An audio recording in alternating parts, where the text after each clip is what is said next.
Hello, hello. Welcome to another episode of Slick Chick Show with Lucy and myself, Tahira. We are so happy to have you here. It is cold out there here in Burlington and Hamilton. Ugh. Yeah, perfect day for inside kitchen table talks, let me tell you. Today we are going to be talking about something, Lucy. It's a heavy one. It's a heavy one. Yeah. But I think it needs to be addressed. So we're going to try and cover as much as we can in the time we have. Sure. And have this conversation. And it is about culture stereotyping. And more importantly, racism and unconscious racism. Ooh, And let's define that. yeah. And so when I said to Lucy, I want to talk about this, and she was like, yeah, no. And I was like, that's exactly why we need to talk about it. So true. As most of you know, I come from a very culturally diverse background. Right. So I'm born and raised in Kenya. I'm of South Asian heritage, so my grandparents and great-grandparents are from India, North India. And I'm Canadian, and I've lived in South Africa and the United Arab Emirates. And for a long time, I had cultural identity crisis. Right. Because I didn't know. Growing up, I wasn't Kenyan enough for the Kenyans. I wasn't Indian enough for the Indians. You've heard this before. Right. And I definitely am not Canadian enough for the Canadians.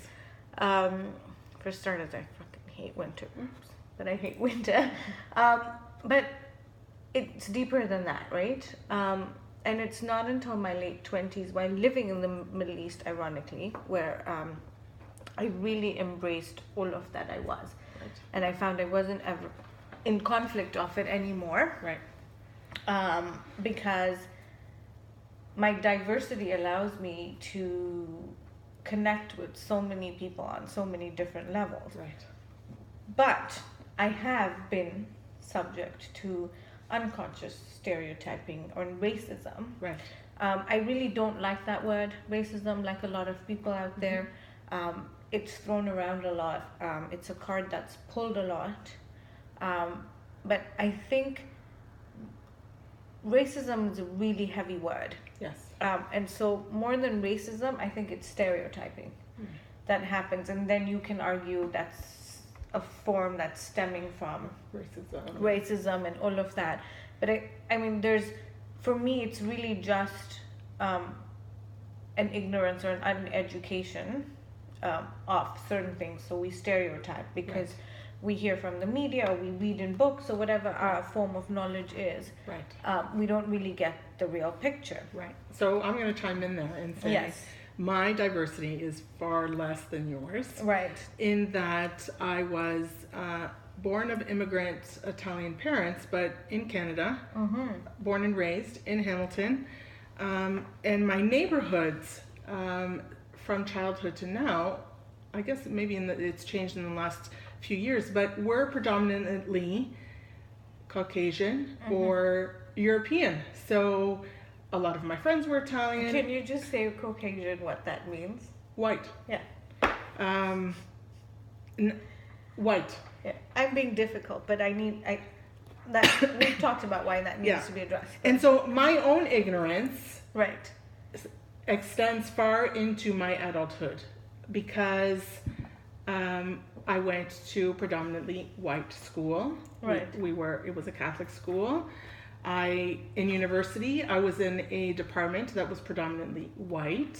Right. So my exposure to culture and diversity happened outside of school and my introductions to the workforce. And I'm a little embarrassed to say that, but it has allowed me to be curious and to ask questions. And right. I mean, we've had some heavy conversations about my curiosity with regards to your diversity. Right. And I want to just say to you, and I've said it to you before, but I want to say this on this platform because I know a lot of people are watching. There's nothing to be embarrassed when you are owning your curiosity. Right. Because that's the first step to getting rid of the stereotyping. Their stereotyping and learning more. Right. So own it, and it's something I really admire with Lucy, because one of the first few texts she sent me when we started communicating, and this is funny, you all got to hear it, is it was like, I remember clearly, it was late at night, and she said, I have a question for you, and I thought, okay, it's 10 o'clock at night, like, what could you possibly need from my brain at this hour? And I said, sure. Is it work related? And she said, no, it's actually personal. And I said, sure, go ahead. And she said, I don't want to offend you, but can we talk about your cultural background? And I was like, okay. So we delved into this conversation over text message at like 10 o'clock at night. And I think it went on for an hour. Yeah. And I said to her, she said, I'm sorry, I'm being ignorant. And I said, no, I actually appreciate that you've actually taken out the time to ask me what I am, right, and where I belong and what I feel I fit right into. And so everybody out there that's listening, if you're unsure about something, don't stereotype, don't assume. And that's what I want to talk about when we talk about unconscious racism, is we tend to stereotype into our minds, and we don't even realize it. Right. And we're living in such an age and era where we're all like politically correct, and there's so much emphasis on being non-offensive, that I think we lose it when we don't ask. We're actually being offensive. Right. And I think too, our sources of information are skewed. Right. So if we're watching the news, it's subjective, it's objective. It's one perspective, and it's not the whole picture. And I think that's what I embraced by our conversation, because I learned things about your culture, your religion, your faith, whatever it is that you believe in, right, that we don't talk about in the news, right, that maybe are in books that I have yet to read. But I'm prepared for that, and I'm open to that learning, right, and that dialogue, and that has just been so important to me. Yeah.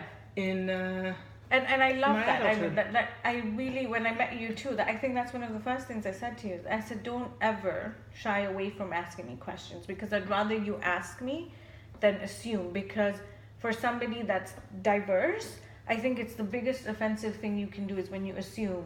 And just to touch on the unconscious racism, I quickly want to share a story. I did a training on cultural diversity, and we've talked about this.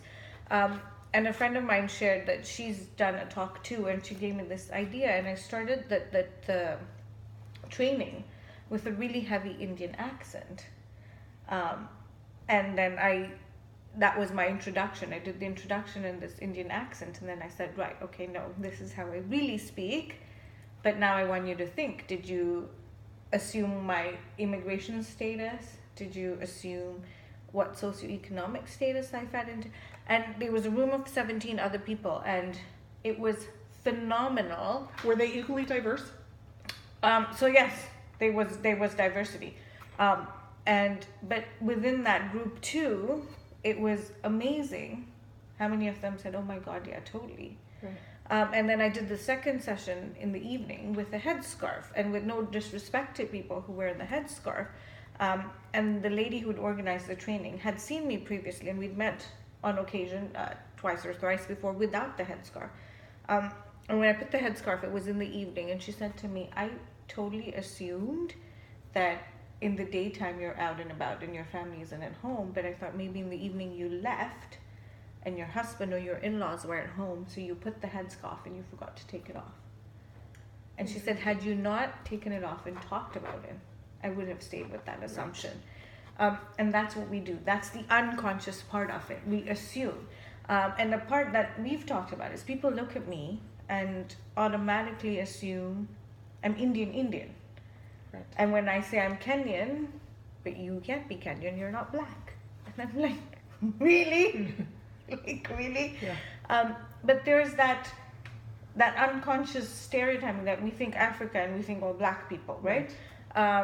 I think what's interesting to point out in that story is that it's not white people stereotyping. Absolutely not. The diversity is still not diverse enough to embrace the differences. Absolutely. No. I mean, and this is the whole thing. It's not just one group of people that are stereotyping.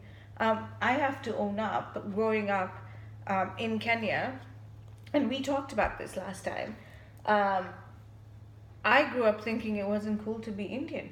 So I stereotyped within my own self, and didn't own up to that, right? Like it was uncool to be Indian. Right. Yeah. I mean, what does that even mean today, right? For me, I'm a totally different person. But within that, right? Within each culture too, there's stereotyping within those groups and stuff. But I think as we're getting more conscious, you know, and more as you grow older and you're owning up to stuff, it's important to get curious on the nature. I mean, and now for me, with my daughter who's 6, it's so important that I raise her not seeing those barriers or automatically stereotyping, or at least teach her to ask the questions. Right. And the funny bit was we were talking about it, and I said to Lucy, I said, so we're just recently been to Kenya, and I said to Lucy, it's so important for her to see the roots, like where we're from. And she sat up and said, I'm Canadian. And here I am talking diversity. Yeah. But my daughter, and I have to accept that. Right. And it's true, she knows nothing else. Right. And so, you know, let me ask you something that begs the question, you know, when people say, especially if they have young children, they're trying to raise in a diverse community, you know, color doesn't come up in our dialogue, or culture doesn't come up in our conversations. Right. So as to signify that the child doesn't see it. Right. So, which is great in terms of acceptance and embracing the differences, but then is there a level of, you know, if we don't talk about it, then it doesn't exist? Because if we look at stereotyping, if we look at racism, it's taught, right? Children are not, you know, they're born with just unconditional acceptance of everything. Absolutely. And so where's that fine line? So I think the conversation is not, it's not about skin color. It's about teaching culture diversity and respect for culture.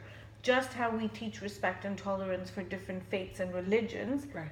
It's about culture. Right. So when you look at me, I imbibe Indian culture, Kenyan culture, Canadian culture, Italian culture. Yeah. Right? Yeah.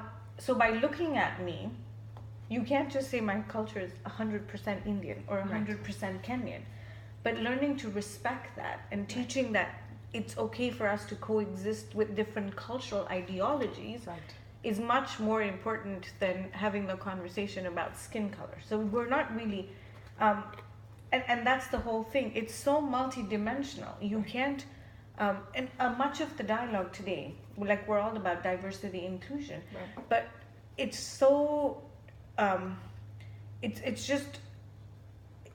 dual. So you're either black or you're brown. Or you're Latina. What about people like me? Where do we fit in? Because I don't identify with skin color. Diversity for me is not my skin tone. Right. And why do we? Like, where does that, is that the starting point of stereotyping? Is that the starting point of racism? I don't know. That's a much deeper conversation I think we could get into. But for me, it's when I speak diversity and I speak diversity inclusion, it's not based on my skin color. Because even within those, like if you look at Africa as a continent, and the people from Ghana have different cultures than the people in Kenya, than the people in Tanzania. Well, even in Italy has different cultures. I mean, where people are just moving. So I think the dialogue needs to change. To be inclusive of cultural diversity. And it's not dependent on your skin tone. Because, dude, I'm Indian, Kenyan, Canadian. Like, and I'm not black. And I'm not fully like dark Indian. And I'm not white. So. Yeah, it's true. You know. So true. Before we end this, I want to just share a story. I was watching a video just the other day of a little girl who, blonde, blue eyes, adorable, was in the store, and her mom wanted her to pick out a doll, and there's a wall of dolls, and she picked the doll with black hair and black skin color, wearing this doctor's costume, And she brought it to the register, and the cashier said, "Are you sure this is the doll that you want? Because there's dolls that look like you." And the little girl looked at the doll and she said, "But we do look alike. She's beautiful and I'm beautiful." And she's wearing a doctor outfit, and in the video it showed the little girl wearing this little doctor costume playing with a doll. Look at that. And I just think it's such a powerful, powerful message of inclusion and non-stereotyping on the girl. So there's much to learn. And such a deeper, bigger conversation to have. But I'm really curious to know what our viewers think on this on this issue. So please chime in, state what you think. Let's have this conversation because it's really necessary, I think, in the way forward of what, and especially with the way our world is going right now. I think we need to have the conversation. And I just, before we wrap up, really want to say, I'm so glad you asked me that question. With regards to, is it that we're not seeing skin color or not? But I really think the conversation when it comes to diversity inclusion is to be had on cultural diversity inclusion versus skin color inclusion, because that's not where it is. There are many people born here who feel more Canadian than they do where they're immigrated from, where their roots are. And that's totally okay. You know, like I know white Kenyan people who've been there and are so Kenyan. They don't associate with wherever they came from, England or. And so, can we just change that dialogue up? I really want to say that. But I think it's so important to peel the layers of the conversation so that we can go from color to culture flawlessly and seamlessly in full acceptance and not being afraid to embrace the differences. So let's start there. Please chime in. We are so open to engaging in this conversation. I'm sure we will have a future episode following these subjects. So definitely chime in. Thank you so much for watching us today. Again, a shout out and a thank you to our sponsors, Authentic Factor, the Crow Company, and Glam Jewels for showing up for us at each episode. Thanks again. Have a great day, and we'll see you next week. Bye. Bye.